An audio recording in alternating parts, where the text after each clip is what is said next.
Hey guys, how's everybody doing? Continuing basically the movies that I've seen so far this week, this summer. Like I said, I apologize for not putting up the reviews right after I've seen the movies, but it is what it is. Now, the one that you guys have probably been waiting for, here we go. This bad boy. You guys have probably been wanting to know, what did I think of Ant-Man? Did I like it? And things like that. Did I like the 12th installment of the Marvel Cinematic Universe? This was the final movie of Phase 2 before we gear up and go into Phase 3.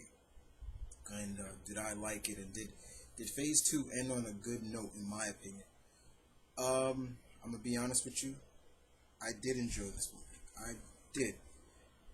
There were some problems that I saw that I that of course it's probably problems that I think we all had with the movie, but I very much enjoyed it. It was a fun movie that kind of, since you were kind of take it seriously, but you also looked at it from also just a fun standpoint. It's just a fun movie that just out there. I One thing I want to praise them is still giving uh, uh, Edgar Wright props for the screenplay and everything like that. Still crediting him with the screenplay writing along with Paul Rudd and things like that. But I very much enjoyed this movie. Now let's talk about the cast.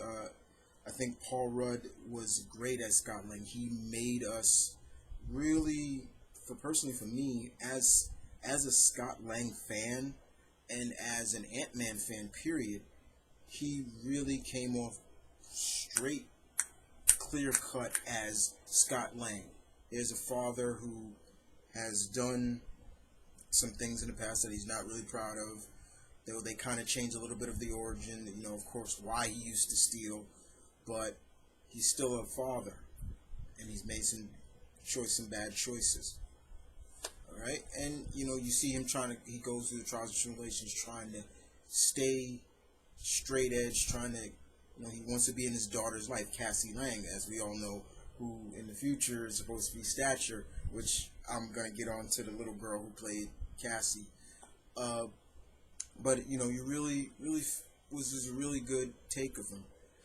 For the previous Ant-Man, Michael Douglas, legend that he is, I thought it was great. Even the seeing like what they digitally did with him, making him younger in the beginning, and we got to see, you know, Howard Stark and Peggy and all of them, and that they were trying to sell his tech, and he got pissed off about it. I thought that was really good.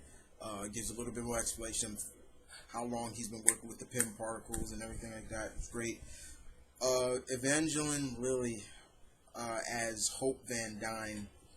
I thought she was good. She played the role of, here's a woman who grew up she grew up in in the light of two superheroes. So that's gonna play that's gonna play a little bit of you know some animosity between you and follows. Some people was asking me, talking to some people about it before, and they were saying, is Hope Van Dyne real? And I'm like, yes, she's a real character, but she's not in the regular 616 universe. Hope Van Dyne, to all my geeks out there that don't know, she comes from the Marvel 2 universe, same universe that Mayday Parker and Lady Hawks and all those characters come from. She is the daughter of Janet and Hank. But I did like Michael Douglas as Hank Pym. Uh, the other cast, Michael Pena as Luis was fun. He was supposed to be that funny character. Ti was okay. Didn't really, he was there for just to be like the squad of, and talking about the the villain, Corey Stoll as Darren Cross, the cousin of Crossfire. Yeah, I would have loved to see Crossfire in this movie. I really wish he was, but he wasn't. But that's the one nitpick I have with this movie, and that's something that I think we all have a nitpick, is that still now with these Marvel movies, they don't put an equal footing with the hero and the villain. You know what I'm saying? I think they still are not grasping that aspect. You gotta have a high pinnacle for the hero, but also a high pinnacle for the villain. You have to care about the villain in the sense of, okay, why should we care about this? In this movie alone, guys, I'm gonna be honest with you, I cared nothing for Darren Cross. I looked at him and I'm like, okay, he feels like he's a character that has daddy issues, which I didn't like. I'm like, yeah, I'm not liking this. And even when he became Yellow Jacket, which we all know Yellow Jacket is a hero, not a villain, it was to the point I was just like, I didn't care. He did nothing for me. So yeah, he kind of failed with me as the villain in this. And even though Darren Cross was the first villain that Scott Lang went up against in the comics, it was cool to pay homage to that. However, they did not. The homage was flat as well. But the story stayed true to the essence of what the movie was supposed to be. In my opinion, was a heist, and I like that. But also, this movie also was, in my opinion, I told, and me and my friend Kyle were talking about it before, is that this was the first movie. This was the first in the Marvel movies to actually showcase this is a legacy. Okay, Hank was Ant-Man, and he was kind of like a myth. Like, nobody really knew if he was really it or not. You know, they played that up a lot, but he was a myth, and he passed on it on to Scott Lang, which we have Marvel Cinematic Universe has its first legacy character. We get to see Janet in there, but we don't get to see her face, which is kind of the mystery. But still, I very much enjoy. I loved seeing when Scott was small and interacting with various different ant species, which I like. That was one thing I praised this movie. I was like, they did not just keep it. They didn't just keep just straight up black and red ants. They had different species of ants for utilizing different aspects that were really good. I very much enjoyed that. The scene with him and Falcon was fun. That was fun. I thought that was fun. And but those were really good. Now let's talk a little bit about the little girl who played Cassie. I loved her.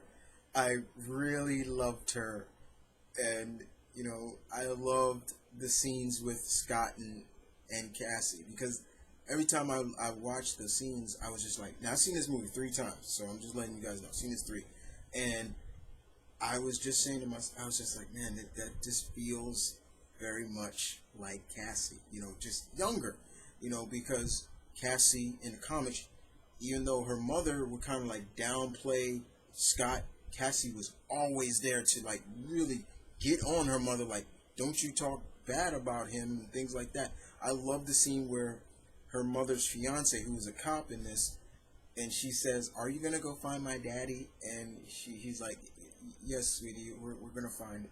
And she says, "I hope you don't." And it's just, or when Darren Cross and had her, and and then she's like, "Daddy, is that you?" And "Hi, Peanut." And it's like stuff like that was really fun. I love the scenes that interacted with Cassie the most. I also felt in the movie this had like a little bit of a Batman Beyond-esque feel, especially for why Hank stopped being Ant-Man, which was really interesting. But then also the fact that they played a little bit up of the microverse in this movie. For those who don't know, the microverse plays a big role, especially in the realm of Hank Pym and all them. They didn't go too deep, but it was still interesting to showcase. As soon as those scenes were coming out, I'm like, that's the microverse.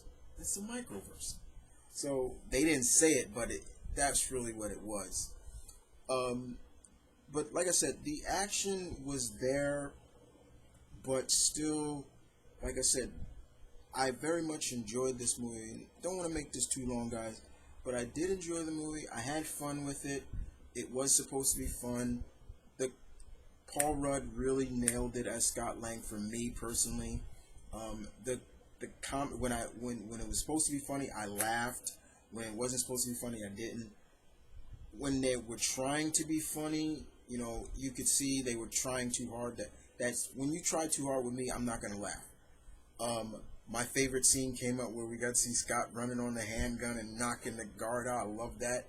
Um, and a lot of the various weaponry that Scott had, and the chemistry between Michael Douglas and Paul Rudd was good. The chemistry of Michael Douglas and Miss Lily was great.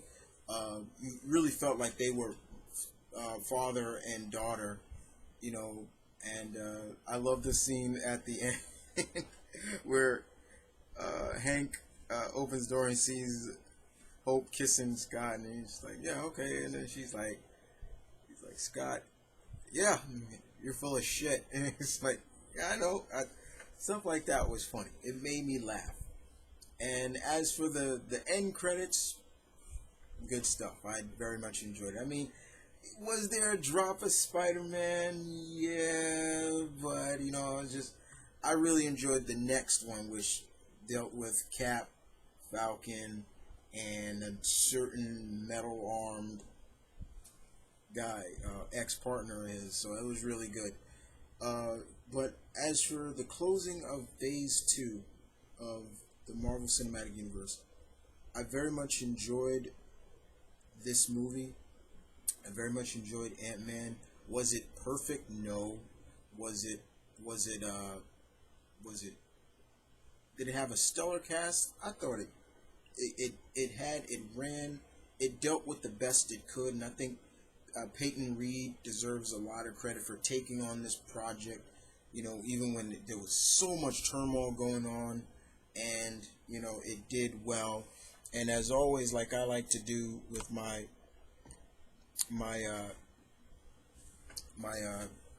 movie review, is this movie took 130 million dollars to make. That was the budget, and it grossed in 347.7 mil. So it doubled its money, got back the money it took to make it. Even though they say it was probably the lowest of the Marvel Cinematic movies, but still, it made back its money, the budget it took to make this movie. So yeah, so it was a success, no doubt about it. We're gonna see Ant-Man later next in Captain America, and hopefully we see Ant-Man in other movies. I do want to see. Hopefully we see him an Avenger or so. Even though they kind of play up the fact that Hank doesn't really want him to be a part of the Avengers, but there's gonna probably come a time where they're gonna need him. And as I always say, I love size manipulation characters that can, and hopefully we see that. Hopefully we see also that the Pym particles work the other way too. It just doesn't make it shrink. You can grow too. And I'm hoping that we see that soon. Like we get to see, maybe, a giant man or something like that, and of course Evangeline, her costume, and she says it's about damn time. Hopefully we see the new Wasp soon. But other than that, Ant-Man was good. I did enjoy it, guys. But I did have some problems with it. Of course, like I said, the major thing is the villains. The villains, Marvel really, well, I should say, yeah, Marvel Studios, Kevin, Mr. Feige, y'all got to get, really, your villain has to be on the same pedestal as your hero. You got to stop putting so much input into the main title. Yes, Ant-Man is the main title character, but you still need to showcase the villain. Why should we care about this villain? This villain, this guy's going up against, such and blah blah blah. Showcase that. Why should we care? Why he's dangerous to this adversary? Don't just come off and I will have to agree a little bit with George Martin. You know, where R. Martin, when he talked about he's kind of getting tired of seeing the evil version of the hero's counterpart. Yes, Yellow Jacket kind of was just the evil version of Antman. You know, he can grow size manipulation and things like that, but still you gotta change that up a little bit, and you know, hopefully we'll see that some soon. But I did enjoy this movie, I really did, and hopefully I'm still praying somewhere down the line, maybe, just maybe, Marvel will be able to pull off that certain young team of Earth's Mightiest Heroes. You know, I'm just saying that's something I would love to see. But other than that, guys, sorry for the delay, but better late than never, as always. Like I said, guys, I got so many reviews, but I'm gonna do them anyway because I don't care. You know, if you want to hear my thoughts on these movies, great. If you don't, that's fine. But if you are a follower of me, you you are subscribed to me. I'm just doing what I can to entertain you. That's what I'm here for. And as always, this is Mount Vernon Kid saying peace, love, stay tuned, keep it real, guys. Got more reviews coming soon, coming at you. Take care. Take care, guys.